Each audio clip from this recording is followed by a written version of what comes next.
Saudações antarianos e antarianas, eu sou o Gustavo Lopes e no vídeo de hoje eu farei a análise do quarto episódio da sétima temporada de Game of Thrones. Antes de mais nada, desculpe esse vídeo estar saindo atrasado, eu gravei este mesmo vídeo uma vez, mas eu estava usando outro microfone que, depois de eu ter gravado uns 40 minutos de vídeo, deu pau, só que deu pau nos primeiros 5 minutos e eu não sabia. Então eu fiquei sem áudio, daí eu tô tendo que gravar agora de novo. Então por isso que tá saindo atrasado, me desculpem. Eu mudei o ângulo da câmera porque eu tô sem o tripé que ficou com a Milton e com a Eduarda. Então tá essa gambiarra louca aqui, eu coloquei em cima de uns bagulho aqui pra poder dar a altura pra eu aparecer no vídeo, né? E essa bagunça que vocês estão vendo aqui atrás de mim é o meu quarto. Sim, eu durmo nessa bagunça. Bom, antes de começar o vídeo, algumas pessoas me perguntaram sobre o episódio vazado e tal. Eu não assisti o episódio vazado, tá? Assisti no domingo mesmo pela HBO porque é o certo. Eu comentei o roteiro vazado porque eu não acreditava nele. Infelizmente ele é verdadeiro. Mas de qualquer forma, foi bem antes da temporada. Não tinha como você prejudicar a HBO tanto assim, porque pelo menos assim, era antes. Não tinha como você saber se aquilo ali era verdadeiro. Agora o episódio vazou, você sabe que é verdadeiro. Então, eu acho muita sacanagem você gostar de uma série, você gosta de Game of Thrones, e você vai lá e assiste o negócio pirateado. Porque quando você assiste pirateado, você não tá dando nenhum centavo pra HBO. E Game of Thrones é uma série extremamente cara. Então, assim, não acho certo, e por isso que não teve matéria, não teve vídeo, não vai ter nada relacionado a qualquer coisa que seja vazado de Game of Thrones ou de qualquer outro lugar. Então, é isso aí, vocês já fiquem avisados. O Antares, ele não faz essas coisas, então, ok, espero que vocês entendam. Vamos começar logo a análise. Primeiro a gente começa, se eu estiver olhando pro lado, e eu vou olhar várias vezes, é porque o computador tá aqui com o roteiro, que eu não lembro do episódio 100%, então tem que olhar aqui pro lado pra eu saber, né, o que tá acontecendo na cena ali. Bom, a primeira cena que eu vou falar pra vocês, né, foi obviamente a primeira que começou o episódio com os Lannister, né, o exército dos Lannister ali voltando da guerra, né. Então a gente vê que os Tarly estão no comando da Campina e que o Jaime tá comandando a porra toda ali, voltando pra Porto Real, e eles estão escoltando uma carrocinha ali que tá cheia de ouro, né. E daí este ouro é para pagar o Banco de Ferro. No episódio passado, o representante do Banco de Ferro foi lá, falou, olha, vocês têm uma dívida e tem que pagar. A Cersei falou, beleza, fica aqui por 2 semanas e eu vou pagar a dívida, porque os Lannisters sempre pagam suas dívidas.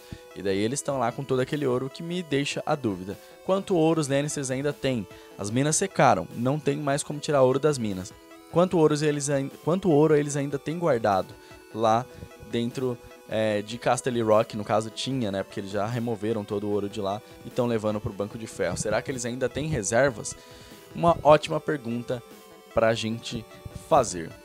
Logo depois a gente vai lá pra Porto Real e aí a gente vê a Cersei conversando com o representante do Banco de Ferro e daí falando que vai pagar a dívida deles e tal, e que ele falando assim, porra, seu pai era eficiente, mas você é do caralho, hein? Caramba, você tá pagando a dívida enorme. Muito chato isso, porque vocês tinham juros altos, né? A gente cobrava juros altos de vocês. Então a gente queria que vocês continuassem devendo. Não tem nenhum investimento aí pra gente apoiar vocês. E a Cersei fala, olha, o meu único investimento no momento é voltar a comandar o Westeros, né? Os 7 reinos e as pessoas que vivem nele.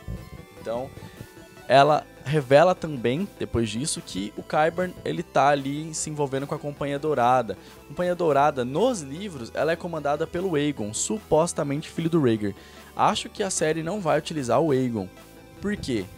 Porque a Cersei tá tentando fazer contato com a Companhia Dourada.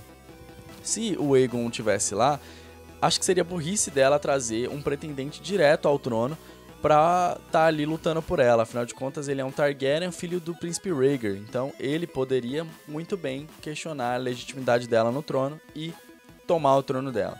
E se fosse pra casamento, ela é quem manda em tudo agora. E se ela se casasse, ela não iria mandar, porque o trono por direito seria do Aegon. Então, acho que não vai rolar Aegon Targaryen nesta série, mas pelo menos a Companhia Dourada pelo jeito vai aparecer. Logo depois a gente vai lá pra Winterfell, a gente vê o Bran e o Mindinho conversando, o Mindinho vai e entrega a adaga dele, que ele tentou matar o Bran lá na primeira temporada, para o Bran, e fala, olha, essa adaga aqui tentaram matar você e tal, então, você merece ela. Daí o Bran fala, você sabe a quem pertencia? O Mindinho fala, não. Mas essa pergunta foi que começou a Guerra dos Cinco Reis. Eu acho que o Bran não estava falando somente de a quem pertencia essa adaga antes de mandarem matar ele, mas também a quem pertencia ela no passado. Essa adaga está cercada de mistério. Ela apareceu no primeiro episódio, lá num livro do Sam. Nesse livro a gente via essa adaga. Pra a adaga estar naquele livro, alguma coisa de importante essa adaga tem que ter. Então talvez o Bran saiba alguma coisa dessa adaga. Ele deve saber de alguma história que tem por trás. Ela pertenceu a alguém importante o suficiente pra gente estar aí vendo essa adaga novamente e ela ter alguma importância pra gente. Logo depois o Mindinho fala, legal, você passou por todas essas coisas aí, um monte de doideira aí, loucura. E daí agora você tá de volta pra quê? Só pra ver o caos. E aí o Bran fala, caos é uma escada. A gente já sabe, né? Vocês provavelmente já devem ter visto isso em vários lugares. O Mindinho, fala a mesma frase, esse caos é uma escada.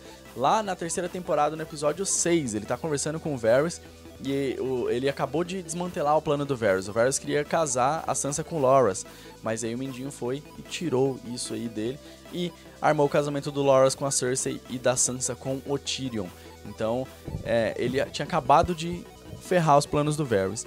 E daí ele vai ter uma conversinha com o Varys e ele fala que o caos é uma escada. Todo mundo se agarra em outras coisas, mas as outras coisas não são reais. O que é real é o caos. E o caos é uma escada que pode levar o Mindinho até o trono, vai fazer com que ele suba.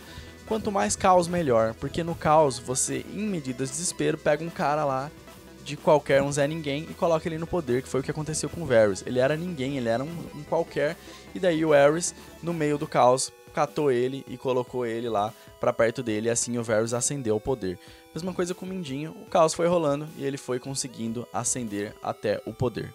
Logo depois a Meera chega, quando a Meera chega, o Mindinho vai embora e daí ela fala, tô vazando, e o Bran fala, beleza, vaza. Ela fala, como assim? Eu dei minha vida, quase dei minha vida por você, o meu irmão, o Hodor e o Verão também deram as vidas dele por você, e você fala isso e fala, então tá, valeu aí por vocês terem se ferrado por mim. E daí ela vai e fica chamando ele de Bran e fala, eu não sou o Bran mais, eu sou o Corvo de Três Olhos. E ela fala, o Bran morreu naquela caverna, você morreu naquela caverna. E isso dá base pra teoria da galera que acredita que o Corvo de Três Olhos, aquele que tava na temporada passada, é o Bran. Por quê? Porque o Corvo morreu naquela caverna de verdade, então isso pode ser um significado, uma coisa escondida, dizendo que o Bran, que era o Corvo, morreu lá naquela caverna. Eu não tenho uma opinião formada a esse respeito aí, na verdade eu não acredito que seja isso, acho que pode ser outras coisas, até fica mais legal. Mas, pra quem quer aí abordar essa teoria, um prato cheio aí pra vocês abordarem, colocarem isso dentro da sua lista de motivos pra acreditar. A gente vê a Arya chegando até o Winterfell, os caras não querem deixar ela entrar, ela vai lá, fala, olha, vai dar ruim pra vocês se não deixar entrar, os caras deixam, ela some, vai pras criptas, os caras avisam a Sansa e daí a Sansa vai atrás dela.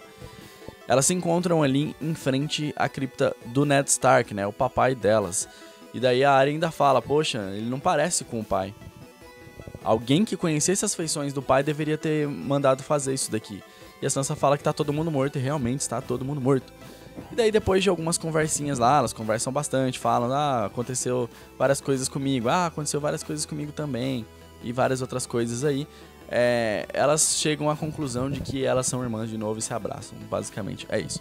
Uma coisa interessante sobre esse negócio da estátua, da cripta, é que elas falam mais ou menos assim como se elas fossem reconstruir, tirar aquela estátua do Ned e mandar fazer uma que realmente se pareça com o Ned Stark ali no lugar daquela. Isso é legal porque nos livros existe uma teoria de que dentro da estátua da Lyanna, da cripta da Lyanna, exista a harpa do Rhaegar Targaryen. Só uma teoria, na verdade eu nem acredito nisso. Mas é interessante pensar nisso. Eu acho que na do Ned não tem nada, mas me lembrou quando eu vi elas falando de reconstruir. Como para reconstruir você tem que quebrar, eu achei interessante essa teoria, falar dessa teoria aqui. Depois de todo o reencontro, né, a Sansa fala duas coisas que eu achei legal. Primeiro, ela fala que ela tá ansiosa pro Jon voltar, que é uma coisa legal, porque afinal de contas, quando o Jon voltar, ele assume o poder. E ela tá ansiosa pra ele voltar, então ela não tá presa ao poder, né? Ela tá, não, tudo bem, quando o Jon voltar, o poder que eu tenho agora eu vou pegar e entregar pra ele, porque ele é o rei e ele que tem que governar. E outra coisa também, que eu achei legal dentro dessa primeira coisa é que ela fala pra Arya que o Jon vai ficar muito feliz quando ela voltar, quando vê ela. Porque ele já ficou feliz quando viu a Sansa lá. Então quando ele vê a Arya, ele vai ficar mais feliz ainda, porque a Sansa sabe que o Jon e a Arya têm uma ligação muito forte um com o outro, eles são irmãos muito próximos. A segunda coisa que eu achei legal é porque a Sansa fala, olha, o Bran voltou também. E aí elas vão até o represeiro, lá encontram ele, o Bran mostra o poder dele, né, pra Arya, mostra que viu ela, fala das coisas dela, fala da lista da Arya que a Sansa não tava acreditando, mas daí ela começou a entender que a Arya tá diferente e que ela tá matando uma galera. E daí o Bran ainda dá a adaga pra Arya. Essa adaga, como eu já disse lá quando o Mindinho dá, se ela tem algum tipo de significado, então o Bran pode saber de alguma coisa, de algum motivo pra Arya ter essa adaga. Se ela tem algum significado pra Arya, maravilha, tá dando pra Arya direto. Talvez por causa da proximidade da Arya com o Jon e ela tem algum significado pro Jon. Pra alguém muito importante deve ter tido essa adaga, isso não sai da minha cabeça. E o Bran tá dando essa adaga pra ela. Uma coisa muito legal que a minha amiga Carol Pedroso, não confundir com Carol Morena, Carol Pedroso, youtuber daqui de Cuiabá, inclusive está aí nos canais parceiros e eu recomendo que vocês se inscrevam no canal dela. Ela falou o seguinte pra mim, que ela acredita que a Arya vai matar a Cersei, porque o Bran não tá dando essa adaga pra ela de graça, assim, não, toma essa adaga aí. E tudo aconteceu com o Bran por conta de que ele caiu da torre quando ele viu a Cersei com o Jaime. Então ele ficou aleijado e por conta disso ele não pode usar a adaga. Como ele não pode usar a adaga, ele dá pra alguém que possa usar a adaga. Então, teoria da Carol aí, vocês podem debater sobre isso. Outra coisa legal, quando eles saem ali do represeiro, eles voltam pra Winterfell, a gente vê o Bran, a Sansa e a Arya juntos. Essa é a primeira vez desde a terceira temporada que a gente vê tantos Starks juntos numa cena. A última vez que a gente viu esses Starks, todos os Starks juntos, foi quando o Ned, a Arya e a Sansa estavam lá em Porto Real. Era um núcleo que tinha 3 Starks, né? A gente tinha também o Robb, o Rickon e o Bran. Só que basicamente os dois não ficavam juntos sempre. A gente via mais o Robb junto com o Bran. O Rickon ele não aparecia tanto assim. Então a gente viu os 3 últimos Starks lá em Porto Real. Agora a gente tem já os Starks de volta e é uma cena muito bonita. Inclusive a Brienne, ela acha isso muito bonito e fica emocionada quando vê aquilo. Logo depois a gente vai pra Pedra do Dragão e daí a gente vê o Jon chamando, né, a Dany de majestade, uma coisa bem legal. A Dany ainda dá aquela olhada assim pra Missandei e a Missandei devolve aquele olhar e fala tipo, pois é. E daí o Jon falou, bora ali numa caverna que eu tenho que te mostrar um negócio. Aí ela vai. Aí ele fala, ó, isso aqui é toda obsidiana que eu vou precisar. Tem muito. Mas vamos lá mais pro fundo que eu tenho que te mostrar outro negócio. Chega lá, vem cá. Aí ele leva ela mais lá pro escuro, mais lá pro fundo. E daí ele mostra o que ele quer mostrar pra ela, que são as pinturas, são as esculturas, são as coisas esculpidas na parede lá de Pedra do Dragão. E daí ele mostra todos os símbolos que tem naquelas paredes lá. E é legal porque alguns daqueles símbolos a gente já viu. Os espirais que a gente viu lá no 5º episódio da temporada passada, quando as crianças da floresta criaram os White Walkers. E a gente também vê o primeiro símbolo que a gente vê no primeiro episódio, nas primeiras cenas do primeiro episódio, que é aquele círculo meio que com um traço no meio. Então tem isso daí também lá nas paredes. E vários outros símbolos lá que a gente ainda não viu, mas que talvez a gente vai acabar vendo esse tipo de símbolo. Que tem significado para as crianças da floresta e para os outros também. Daí a Dany vai falar, isso aqui aconteceu antes dos Starks, dos Lannisters, dos Targaryen. E o Jon fala que não. Aconteceu na verdade junto. Porque ele vai e mostra as outras esculturas, né? Lá, as outras coisas esculpidas. E a gente vê as crianças da floresta e os homens, os primeiros homens juntos.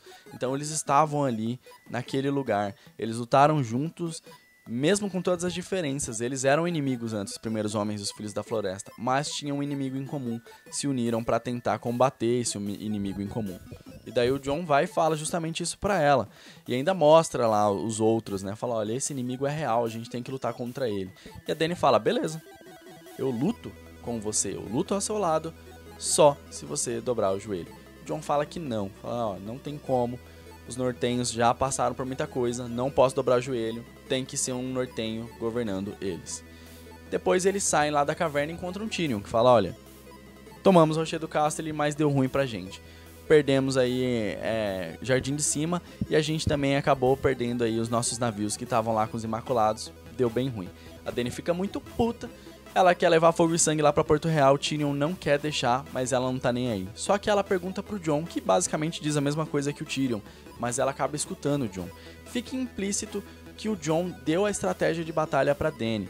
Não toda, provavelmente, afinal de contas o Jon não conhece muito de dragões, mas ele deve ter falado, olha, eles devem estar voltando, então se você for pra tal lugar, você vai conseguir pegar eles e leva seu dragão, seus Dothraki, você vai vencer, só fazer isso aqui e acabou, você vence.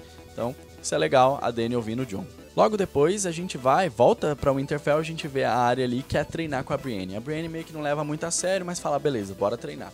As duas começam ali a brigar, e daí o nível da Arya é tão alto quanto o da Brienne. E é legal a gente ver os estilos de luta. A Arya, ela tem um estilo de luta da dança de Braavos. Já a Brienne tem um estilo de luta da dança de Westeros. É diferente, é força, é muito diferente. Enquanto que os movimentos da Arya são graciosos, são mais leves, são mais bonitos, digamos assim. E esse estilo de luta dificulta a Brienne de conseguir lutar contra a Arya. Então, isso é muito legal, a abordagem de estilo de luta. Depois, acaba em empate, na minha opinião, acabou em empate. E daí, acaba que a Brienne pergunta pra Arya, quem te ensinou isso? E a Arya fala que foi ninguém, e realmente foi ninguém. Ninguém ensinou aquilo para a Arya. A gente percebe também que existe uma tensão muito grande entre a Arya e o Mindinho. O Mindinho tá um pouco desconfortável e a Arya não gosta nem um pouco do Mindinho. Então, coisas legais podem estar vindo aí pela frente, no caso da Arya para com o Mindinho.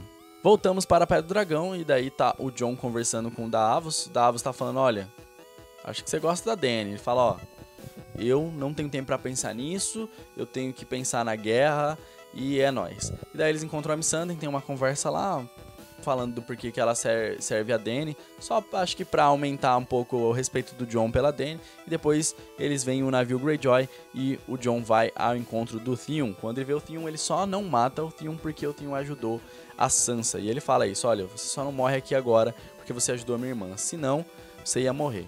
Theon fala que ele voltou porque ele precisa da ajuda da rainha Daenerys, porque a Yara foi capturada e ele precisa da ajuda da Daenerys pra resgatar. O Jon fala, olha, a rainha não tá aqui, ela saiu. E aí o Theon vai e pergunta, então pra onde ela foi? Logo em seguida a gente volta pro exército Lannister e daí o Randyll tá falando, olha, todo o ouro já tá em segurança em Porto Real. Então, já que ele fala isso, o que a gente entende, mesmo depois de tudo isso que eu vou comentar depois agora pra frente, tudo que acontece, a Cersei vai ter um exército, porque ela vai ter dinheiro pra pagar o Banco de Ferro, o Banco de Ferro vai apoiar ela na guerra, apoiando ela na guerra, ela pode contratar a Companhia Dourada ou quais outros mercenários ela quiser pra lutar por ela. Então, vai dar bom pra ela no caso, mesmo ela perdendo o exército dela na sequência que eu vou comentar aqui. Depois o Bronn vai escutar um barulho, né? Ele escuta um barulho e ele fala, ó, você tá escutando isso aí? É uma coisa legal, o Dothraki não sabe atacar, fazer ataque de surpresa. Os caras vêm gritando mesmo, são 100 mil cavalos correndo e 100 mil gritaria mesmo, a galera é louca. E daí, eles vão lá e armam, né, toda a defesa. Ó, a gente precisa dos escudos, a gente precisa de uma barreira de escudos, eu quero lanças e eu quero arcos. Então, eles se preparam para uma guerra normal, como seria qualquer outra. Esse é o padrão de batalha deles. Só que daí, de repente, vem um dragão, a Daenerys junto do Drogon, e ele cospe fogo e já destrói praticamente ali toda a barreira. Depois os Dothraki vêm junto e termina de acabar com toda a barreira que eles tinham feito ali. Novamente, estilos de luta diferente. Primeiro porque tem um dragão, é difícil. Desde que a Dança dos Dragões aconteceu, desde o reinado de Aegon III, que a gente não vê dragões em Westeros. Então não tem como saber. Os dragões, eles acabavam sendo mortos por lanças, por flechas, arpões e etc. Mas isso muito tempo atrás. O Meraxes acabou morrendo e matando a Rhaenys na queda quando eles estavam na Primeira Guerra Dornesa. Isso em 8 depois da conquista, ou 6 se eu não me engano. Muito tempo atrás. E no Fosso dos Dragões eles mataram muitos dragões também. Na Dança dos Dragões morreu também bastante dragão morto por humano. Essa galera não tá mais viva pra contar a história, então eles não sabem como combater um dragão. Então é muito difícil, é um estilo de luta difícil. Já os Dothraki têm um estilo de luta completamente porra louca. Os caras sobem em cima de cavalo, tira a lança, e daí se lança de cima do cavalo e pega o araque e matam a galera. E os Westeros, Cavaleiros de Westeros, eles não sabem como lidar com isso. Eles lutam com a cabeça, a estratégia, escudo, espada, lança, arco e flecha. E acabou, eles não têm essa de lutar com o coração e movimentos loucos e etc. Então, é interessante a gente ver, o episódio ele mostra esses estilos de luta diferentes pra gente e é legal a gente ver isso. Quando o Jaime vê que o bicho tá pegando pro lado dele, daí ele fala, bom, então, Bronn, vai lá pegar a balista e mata essa porra desse dragão aí que vai ferrar com a gente. Por que que ele pede isso? Porque ele não tem duas boas mãos, então ele só tem uma mão e não tem como ele lutar, né? Não com a balista, porque ele tem que recarregar, mirar e atirar, não tem como ele fazer isso tudo com apenas uma mão. Uma coisa legal é que depois que o Bronn parte, o Jaime enfrenta alguns Dothraki mesmo com a mão, e a mão ruim dele, né, porque ele era destro, ele ainda consegue matar alguns Dothraki, só pra ver a qualidade, o nível que era a habilidade do Jaime em batalha, né, com a espada dele. Então o cara era muito bom mesmo. O Bronn vai pra pegar a balista, daí ele acaba encontrando um cara lá que dá um trabalho pra ele, ele sai desesperado. Ele entra ali na carrocinha da balista e quando esse outro Dothraki que tá enfrentando ele abre, ele vai e dispara o arpão e mata esse cara, uma morte bem da hora mesmo, que o cara é lançado junto com o arpão. O Bronn então ele vai, arma o arpão, arma a balista de novo e dispara o arpão, só que ele erra. E daí a Dany vê e fala, então tem que matar esse cara. E daí ela volta e meio que coloca o Drogon ali na mira da balista, basicamente é isso que ela faz, porque dessa forma é mais fácil pra ela, talvez, de matar, afinal de contas o fogo tem que vir, né, pra pegar de frente, o fogo não vai fazer curva depois, né, então ela vai e coloca o Drogon ali alinhado com a balista. E o Bronn, que já tinha recarregado a essa altura, né, a balista, ele vai e dispara, e acerta o Drogon, só que acerta meio que na asa, ele não acerta no lugar correto, que seria pra acertar, então o dragão não morre, né. Muito pelo contrário, ele vai e ainda destrói ali a carroça que tem a balista e o Bronn acaba pulando dela, porque não é burro de ficar lá e morrer. Depois a Dany vai e pousa com o Drogon. Quando ela pousa com o Drogon, ela vai tirar ali a lança, né, o arpão que estava alojado ali na asa do Drogon. Nessa hora a gente vê o Tyrion, e o Tyrion tá vendo toda a destruição que tem ali no campo de fogo. E é engraçado porque o ponto de vista dele parece muito com o ponto de vista do Jaime. Não em questão física, né? Porque o Jaime tá dentro do campo de batalha e o Tyrion tá vendo tudo de fora. Mas no campo sentimental. Os dois percebem a galera queimando, a galera sofrendo, os soldados queimando, a casa deles queimando. E eles não se sentem bem com isso. O Tyrion, ele meio que não viu aquilo, porque ele era mais novo, ele era uma criança. Mas o Jaime não. O Jaime presenciou tudo aquilo ali. Ele viu a galera queimando, ele viu o Rei Louco queimando a galera. Então, talvez pro Jaime seja ainda pior. Depois, a gente vai e vê o Jaime, ele vê a Daenerys que ela tá meio assim, vulnerável. E aí ele acha que ele pode resolver a guerra em um só movimento. É interessante porque essa temporada, ela tá fazendo muita referência à primeira temporada. Primeiro com a Nymeria. Fez referência lá na primeira temporada, com aquele lance lá que a Arya falou, essa não sou eu, lá na primeira temporada, que eu já expliquei aqui. Outra coisa é que tem todo o lance da adaga, fazendo referência lá na primeira temporada, né, das coisas que aconteceram, do Bran quase morrendo e etc. E agora, mais uma referência à primeira temporada. O Jaime vê a Daenerys ali, tá no chão, não tá montada no animal dela, e o Jaime acha que ele pode resolver a guerra com um só movimento. E o Robert falou isso, e o Jaime ouviu, inclusive. Ele falou que ele tava na guerra, na rebelião, ele tava lá com o espigão dele, o martelo de combate dele, andando no meio da lama. Então o moleque foi e falou, ali tá o usurpador, então eu vou matar esse cara aqui, eu vou resolver essa guerra. Ele foi pra cima e o Robert, com um movimento só do martelo, derrubou o garoto do cavalo e matou ele também. Se eu não me engano, essa foi a primeira morte do Robert, inclusive. Então, o Jaime não aprendeu isso e foi fazer a mesma coisa. Eu acho que foi uma referência. Então o Jaime vai pra cima e o Drogon vai defender a Daenerys, obviamente, né? Ele tem a ligação com ela. Ele abre a boca pra cuspir fogo e o Bronn consegue salvar ele em cima da hora. Os dois caem na água e o Jaime afunda, assim termina o episódio. Talvez vocês estejam se perguntando por que a Dany foi só com o Drogon, por que ela não levou o Rhaegal e o Viserion. Porque provavelmente eles não quiseram ir.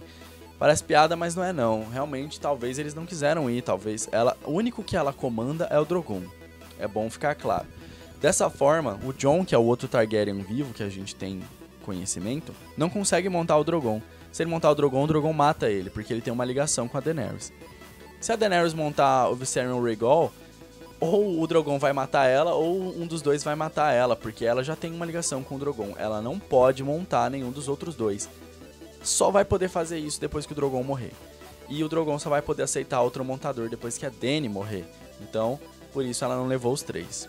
Bom, essa foi a análise do episódio. Agora, como todo vídeo eu faço, a análise do próximo episódio, né? Que é o trailer que eles lançam, né? Pra gente ver o que vai acontecer, o que a gente pode esperar. Se você não quer spoiler nenhum, nada, eu quero nem saber qual é o nome do próximo episódio. Então, aqui acabou o vídeo pra você. Eu agradeço, peço que você se inscreva no canal, marque o sininho e que siga a gente em todas as nossas redes sociais, etc, etc. Muito obrigado e é nóis. Agora, pra quem quiser saber, vamos continuar aqui. Eu sempre fico com o computador ali para eu ir assistindo e comentando aí junto com vocês. Então, vamos nessa. Bom, o trailer começa já com ali o Drogon e daí a Daenerys tá ali falando com a galera. A gente vê vários cavaleiros, como eles estão com a armadura, a gente sabe que não são Dothraki, são cavaleiros de Westeros mesmo. E daí a Dany vai e fala que ela não tá ali para assassinato, ela não tá ali para matar ninguém. Ela tá ali pra manter a paz, teoricamente. Só que ela fala assim, olha, vocês podem lutar ao meu lado. Se vocês dobrarem o joelho, vocês estão comigo. Vocês já estão de boa. Mas, se vocês não dobrarem o joelho, vão morrer. É interessante que depois que ela fala isso, a gente vê o Tyrion e ele tá com uma cara um pouco preocupado. Não sei se eles quiseram falar que ele tá preocupado com isso. Talvez o Tyrion esteja vendo o irmão dele. Uma coisa legal. A Dany fala que quem não dobrar o joelho vai morrer. Se ela encontrar o Jaime, ele não vai dobrar o joelho pra ela, com certeza. Será que o Jaime vai morrer então? Ou o Tyrion vai conseguir convencer ela do contrário? Falando em convencer, depois dessa cena, a gente vai pra um lugar cheio de cinzas, um Dothraki andando ali. Só que eu acho que pode ser o Tyrion vendo ali todo o estrago, porque afinal de contas o Tyrion estava sendo escoltado por um Dothraki. Só que depois a gente vê, que eu falando esse negócio de convencer, a gente vê o Tyrion tomando um vinho ali e o Varys está falando pro Tyrion que eles têm que mudar alguma coisa da Daenerys ali, alguma ideia da Daenerys que tá errada, alguma coisa que ela tá querendo fazer e eles têm que tirar essa ideia da cabeça dela, ou eles têm que convencer ela a fazer alguma outra coisa, algo a Daenerys está fazendo ou não tá fazendo e eles precisam mudar a ideia dela, e por isso o Varys está falando, pelo menos é isso que dá a entender. Talvez a loucura da Daenerys esteja chegando. Talvez ela queira passar fogo em Porto Real. Talvez ela queira ir pro norte e abandonar toda a guerra dela pra ir lutar com o Jon. Muitas coisas podem acontecer, inclusive ela tá querendo matar o Jaime e eles não estão querendo deixar, porque eles podem assim conquistar Porto Real sem guerra. Então, muita coisa pode acontecer e muita coisa eles podem querer aí convencer a Dany. Depois a gente vê o Drogon voando.